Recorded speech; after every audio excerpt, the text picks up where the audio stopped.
पशु के आकार में दिखने पर भी गाय को पशु न मानना, उस रूप में ऐसी नास्तिक पशु बुद्धि वाले, माता पिता के प्रति विद्वेष रखने वाले, स्त्री को ही अपनी आराध्य देवता उपास्य देवता मानने वाले, मातृपितृ कृतद्वेषाः स्त्री देवाः काम किंकराः। कलयुग के मनुष्यों का विशेषण शौनकाद ऋषि दे रहे हैं, काम किंकराः। ये राम किंकराः नहीं है, कृष्ण किंकराः नहीं है, शिव किंकराः नहीं है, ये काम किंकराः, कामदेव के नौकर बने हुए हैं। ये किसी को देवी देवता नहीं मानते तो अपनी घरवाली को ही सबसे बड़ा देवता मानते हैं, उसी के आज्ञाकारी सेवक के रूप में अपना निर्वाह करते हैं। ये कलयुगी प्राणियों का स्वभाव है। ब्राह्मण समाज का मुखिया होता है। बहुत ध्यान से सुने। 2 हाथ पैर वाले मनुष्यों में ब्राह्मण भगवान की साक्षात विभूति है। ब्राह्मण को मनुष्य के रूप में नहीं देखना, ब्राह्मण को साक्षात भगवान के रूप में देखना। ये भगवान है। 4 पैर वाले प्राणियों में, चतुष्पाद प्राणियों में गाय साक्षात भगवान का स्वरूप है। पशु के आकार में दिखने पर भी गाय को पशु न मानना, उस रूप में साक्षात भगवत तत्व का अनुभव करना। जहां ब्राह्मण की इतनी महिमा है, वहीं ब्राह्मण के संबंध में यह भी शास्त्रों में लिखा है कि युग का निर्माता ब्राह्मण है। जब ब्राह्मण अत्यंत उत्कट तीव्र वैराग्य से युक्त होकर कठोर तप में, ध्यान धारणा समाधि में लग जाता है, तो उस समय धरती पर सतयुग आ जाता है।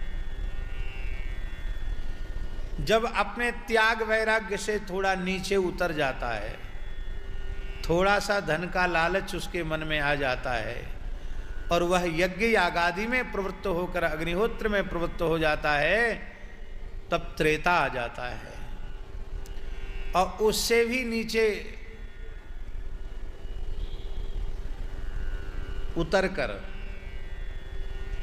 जब मंदिर मठ आदि बना करके और देवता को सामने रखकर धनोपार्जन करने लग जाता है, तब द्वापर युग आ जाता है। और जब त्याग तपस्या को, संध्या गायत्री को, अग्निहोत्र को, देवाराधन को स्वरूप में अपने स्वधर्म में प्रतिष्ठित हो जाएं, तो इस धरती पर पुनः सतयुग आ सकता है।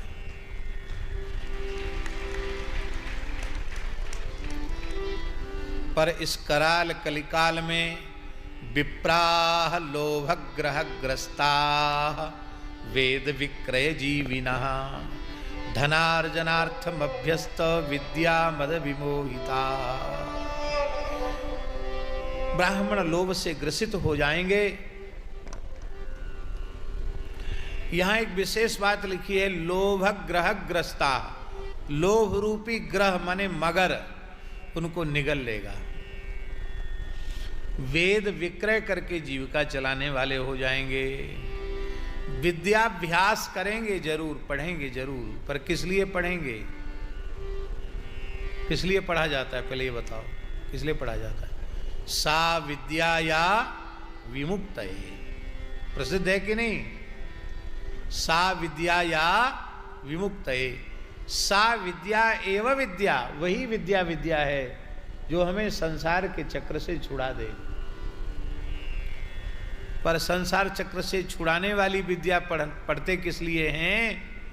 धनार्जनार्थम अभ्यस्त, धनोपार्जन के लिए ही वो विद्याभ्यास करते हैं। और जब धनोपार्जन के लिए अथवा यश प्रतिष्ठा की प्राप्ति के लिए विद्यार्जन किया जाता है, तो उस विद्वान के भीतर अहंकार की वृद्धि हो जाती है। मद विमोहिता, अहंकार से विमोहित हो जाते हैं। अपने स्वधर्म का त्याग कर देते हैं, दूसरे को ठगने वाले हो जाते हैं। त्रिकाल संध्या हीना ब्रह्म बोध विवर्जिता, त्रिकाल संध्या से हीन हो जाते हैं। ऐसे ब्राह्मण तत्व ज्ञान से शून्य होते हैं,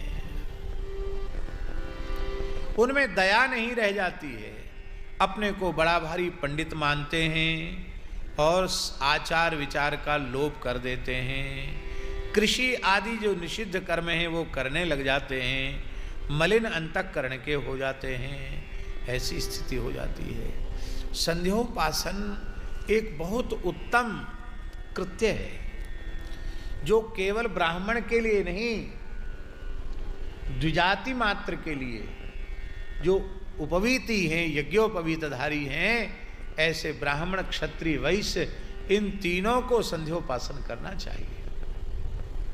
जो स्त्रियां हैं अथवा चतुर्थ वर्ण के लोग हैं, जो यज्ञोपवीत धारण नहीं करते हैं, जिनको यज्ञोपवीत धारण करने का विधान नहीं है, ऐसे लोगों के लिए भी संध्या का विधान है। स्त्री और शूद्र के लिए भी संध्या का विधान है, पर वो संध्या है आमंत्रक संध्या। क्या? एक समंत्रक संध्या होती है, एक आमंत्रक संध्या होती है। आमंत्रक संध्या में वे सूर्य भगवान को अर्घ्य दे दें और थोड़ी देर बैठकर भगवान नाम का जप कर लें, इतने में ही उनका संध्योपासन हो जाए। किंतु जो सविधि यज्ञोपवीत जिनका हुआ है, उन लोगों को तो विधि पूर्वक संध्योपासन करना चाहिए। जब द्विजाति प्रातः काल की संध्या करता है तो रात्रि काल के ज्ञाताज्ञात समस्त पापों की निवृत्ति हो जाती है। प्रातः काल की जो संध्या का मुख्य मंत्र है, उसका अर्थ क्या है? सूर्यश्च मां मन्युश्च मन्युपतेश्च मन्युकृतेभ्यः पापेभ्यो रक्षन्ताम् यद्रात्र्या पापमकारशम् मनसा वाचा हस्ताभ्यां पद्भ्याम उदरेण शिश्ना रात्रिस्तदवलुम्पतु यत्किंच दुरितं मयि इदमहम्मामृत योनौ सूर्ये ज्योतिषि जुहोमि स्वाहा। रात्रि में जो जाने अनजाने पाप बन गए हैं, मन से, वाणी से, क्रिया से, किसी भी प्रकार से, मध्याह्न में संध्या आवश्यक इसलिए है कि हम अन्न खाते हैं, अन्न के बिना शरीर नहीं चलता और अन्न में कामना रहती है। जो व्यक्ति अन्न देता है उसकी कोई ना कोई कामना होती है, अन्न के उपार्जन में कोई ना कोई हिंसा होती है, पाप होता है। तो जिसका अन्न, हमारे यहाँ साधुओं में कहावत है महाराज जी, जिसका चून उसका पून साधु को पाप न पून। तो जिसका चून उसका पुण्य भी होता है, उसका पाप भी होता है। अथवा कई बार अन्न पवित्र है, बनाने की विधि भी पवित्र है, पर ऐसे व्यक्ति की दृष्टि पड़ गई है कि अन्न अखाद्य हो गया है, अग्राह्य हो गया है, उच्छिष्ट हो गया है, तो अन्न के दोष की निवृत्ति भी आवश्यक है। क्योंकि अन्न शुद्धि से ही चित्त शुद्धि होती है। आहार शुद्धौ सत्व शुद्धि, आहार की शुद्धि से अंतःकरण की शुद्धि होती है। इसलिए संध्या है। आपः पुनन्तु पृथिवीं पृथिवी पूता पुनातुमाम् यदुच्छिष्टमभोज्यं वा यदवा दुश्चरितं मम सर्वं पुनन्तु मामापो सताञ्च पृथग्ग्रह भूस्वा।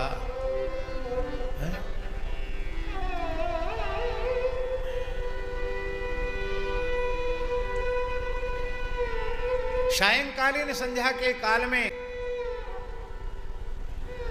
फिर दिन में सूर्योदय से सूर्यास्त के मध्य में कोई ज्ञाता ज्ञात मनवाणी क्रिया से किसी भी प्रकार का पाप बन गया है, वह भस्मसात हो जाता है। सायं संध्या से अग्निश्च मां मन्युश्च मन्युपतश्च मन्युकृतेभ्यः पापेभ्यो रक्षन्ताम् यदह्ना पापमकारशं मनसा वाचा हस्ताभ्यां पद्भ्याम उदरेण शिश्ना अहस्तदवलम पतु यत्किंच दुर्तम वै इदमहमामृतो नो सत्ये ज्योतिष जुहोमि स्वाहा।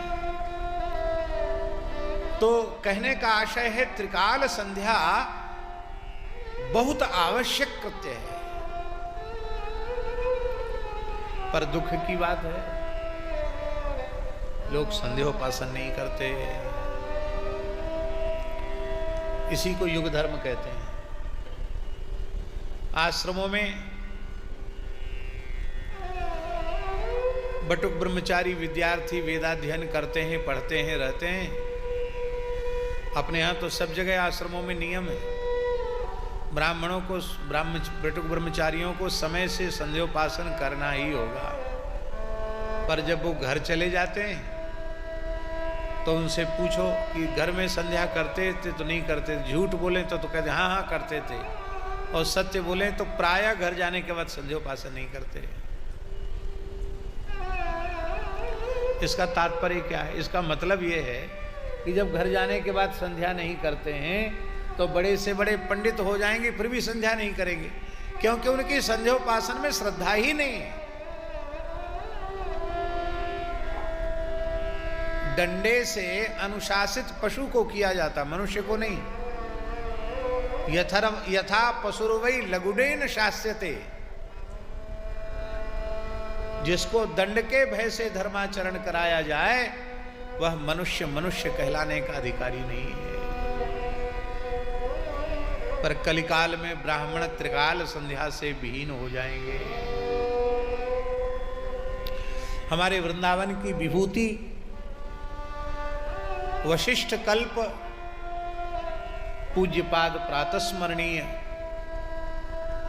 धर्म संघ वाले गुरुजी अनंत श्री संपन्न पूज्यपाद श्री पंडित प्रकांड श्री राजवंशी द्विवेदी जी। जय श्री राम।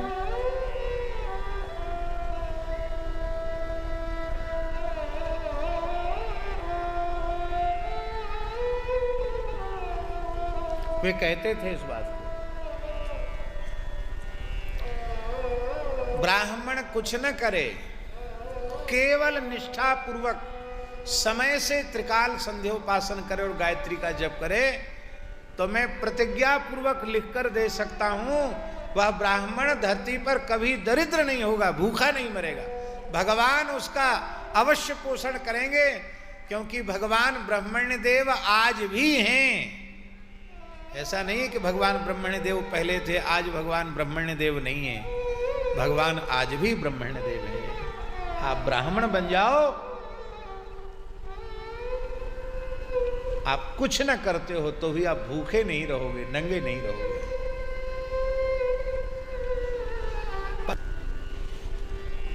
एक छोटी सी बात आपको बता दें, कथा तो बहुत है। एक सत्य घटना है। काशी में एक राजा ने अरिष्ट दान किया। उसके राजगुरु ने, राजपुरोहित ने उसके समान वजन की सोने की मूर्ति बनवाई। उसमें उसके पापों को प्रतिष्ठित किया प्रायश्चित रूप में, और घोषणा की कि जो तपोधन ब्राह्मण इस प्रतिग्रह को ले सकता है वो उपस्थित हो। बहुत से ब्राह्मण आए, लेकिन जब वे उस सोने के पुतले का दान लेने के लिए तैयार होते तो पुतला एक अंगुली उठा देता। ब्राह्मण बेचारा कांप जाता है कि भगवान जाने, अभी तो इसने अंगुली उठाई है, घर ले जाएंगे तो क्या तमाशा हो जाएगा पता नहीं। ब्राह्मण लेने के लिए राजी नहीं थे। सूर्योदय से सूर्यास्त हो गया। आज होता तो कहते उंगली उठावे चाहे हाथ उठाए ले जाएंगे, एक आध क्विंटल सोना कौन छोड़ेगा। लेकिन उस समय वो बहुत विचारशील थे, कोई लेने का साहस नहीं कर सका। उस समय श्री वल्लभाचार्य महाप्रभु काशी में विराज रहे थे। संयोग की बात थी। तो ब्राह्मण यदि दान न ले तो धर्म नष्ट होता है, धर्म का लोप होता है। ब्राह्मण को दान लेना चाहिए, दान का पात्र है ब्राह्मण। तो श्री वल्लभाचार्य जी ब्राह्मणों की लाज बचाने के लिए वल्लभाचार्य जी वहां पहुंचे और उन्होंने कहा कि हाँ हम लेंगे दान। तो जैसे ही दान के लिए प्रस्तुत हुए, उस सोने के पुतले ने एक उंगली उठाई, ऐसे उठा दी उंगली। तो उसने एक उंगली उठाई, श्री वल्लभाचार्य जी ने 3 उंगली उठा दी। जैसे 3 उंगली उठाई तो उसकी उंगली जो उठी थी वो सीधी हो गई। ऐसी उंगली थी वैसी हो गई, सीधी हो गई।